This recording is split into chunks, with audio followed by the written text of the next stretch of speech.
It's another road name for it. And if I move into, say, for instance, hieroglyphics for a start, hieroglyphics back in the days of ancient Egypt, they were seen as talismans in that a particular hieroglyphic didn't mean like one letter, like a H. It meant a multitude of emotions. It meant a multitude of meanings. And it basically, it drew in the powers of the stars. That's what a hieroglyph was. It was a talisman. Yeah. It wasn't a direct translation. So, like, for instance, when they do a direct translation of the Rosetta Stone, you can't translate hieroglyphics into H, A's, and Z's and stuff like that. Do you know what I mean? Sure. So basically, if you think of this idea of hieroglyphics as talismans, power of the stars embedded in this symbol, if you want to call it that, and then everyone assumes that the English language moved on from that, and that our letters just meant letters, just to spell words out, and that there weren't symbols at all.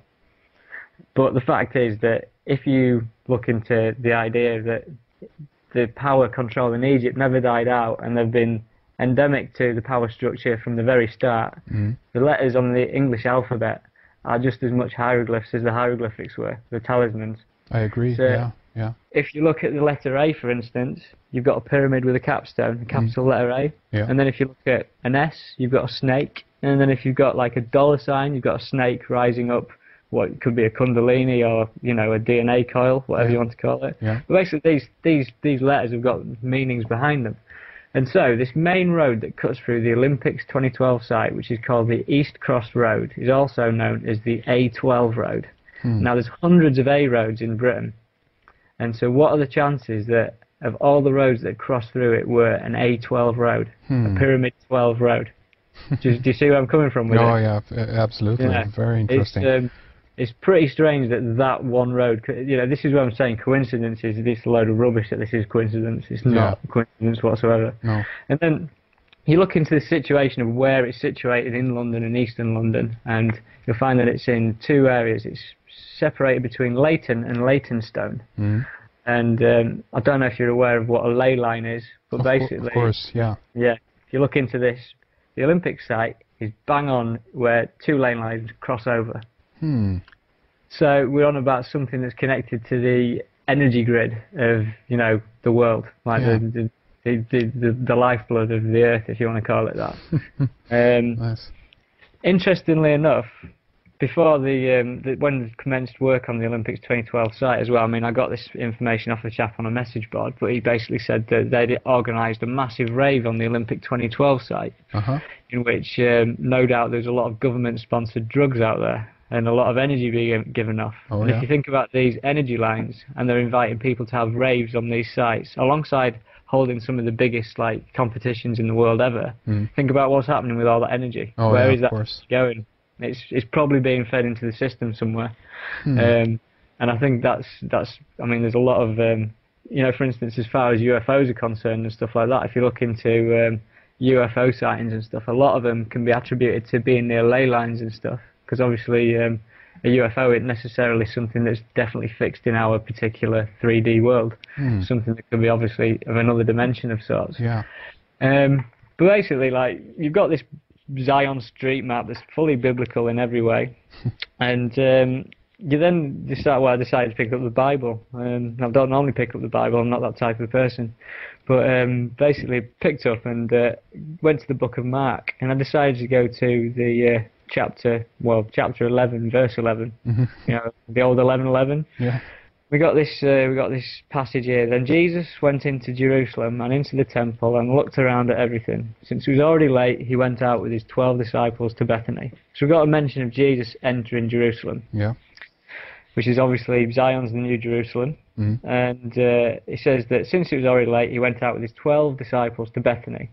Right next to the Olympics 2012 site, down a Roman road, is a place called Bethnal Green. Right next to the Olympics 2012 site, down a Roman road, is a place called Bethnal Green. Bethnal Green, Bethany, sounds the same, pretty close, not too far off. Yeah. Bethnal Green is 3.3 miles, 33 degree Masons and everything, 3.3 miles from Charing Cross, the centre of London. Yeah.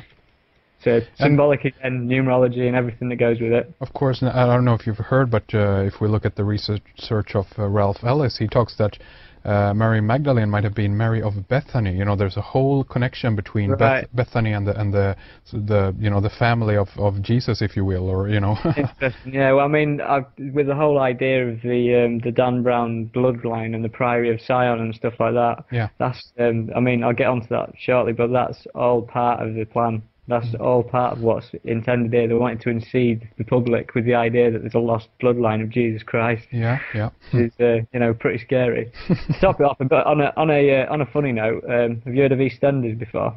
Come again? Say it again. EastEnders, the English soap opera. No, I have not. No. No, right. It's a popular thing that most of I'd say 90% of the population probably watch it. Unfortunately, really? It's those typical soap operas, and if you watch the intro sequence to that, basically behind the EastEnders logo, where, you know, on this intro sequence, is the Olympics 2012 site. So basically this thing that's making everyone forget about what's going on around them, that's distracting them, providing them with rubbish stories and terrible plot lines and everything, you know, stopping people from thinking, is symbolically showing this area on the TV screen every night of the week. Interesting. Quite weird. Interesting, yeah. So, I mean, now I can get onto, I think I've set a good standing for this whole idea of Zion and this biblical event of sorts.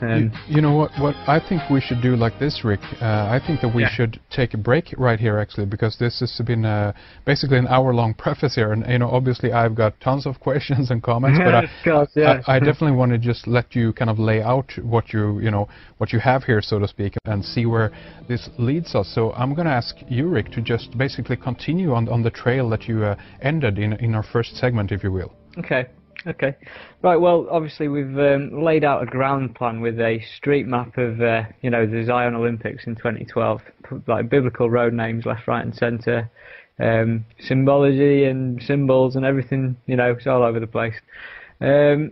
So I sat down and I started thinking to myself, so what is going to happen? Obviously this is something that's clearly been in the making for, I mean, I'd presume that those roads have been named them roads for over 100 years, because the street map hasn't changed in that time. And so what I started looking into was the idea of the Trinity, because obviously the pyramid numerology and everything gets involved in all of this, and you know, obviously I think there's a lot to be answered for in there. And so obviously the precession of the equinoxes is a 26,000 year cycle, in which a roughly 26,000 year cycle, and takes just over 2,000 years to transition into a new age. Obviously 26,000 years through 12 signs of the zodiac, and that's about 2,100 for a new age. And obviously with the dawn of Christianity under Jesus, we entered the age of Pisces, which was symbolized by a fish. And prior to that, under the age of Aries, we were symbolically represented with Moses and his ram's horn. So, you know, and we're reportedly moving into the 11th astrological sign of Aquarius, which is the water bearer. And so you start looking into religion as a whole, and you realise that every time that there's, you know, one of these kind of you know, transition of the ages, if you want to call it that. There's almost like a new Trinity event, which finds itself, you know, radically shaping the landscape.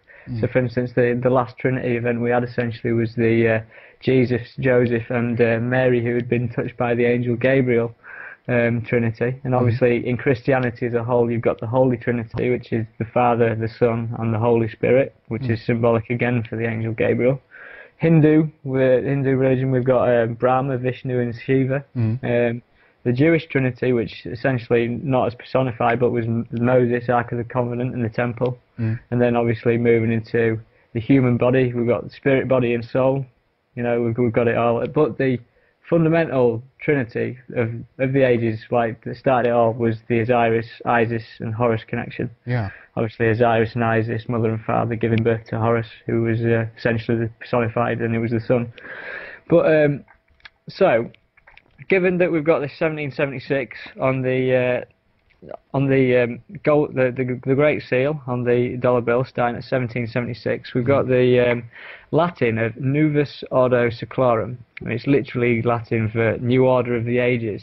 So it's not New World Order, it's New World Order of the ages. So it's obviously insinuating it's to do with the transition of the equinox, like of the ages moving into the sign of Aquarius.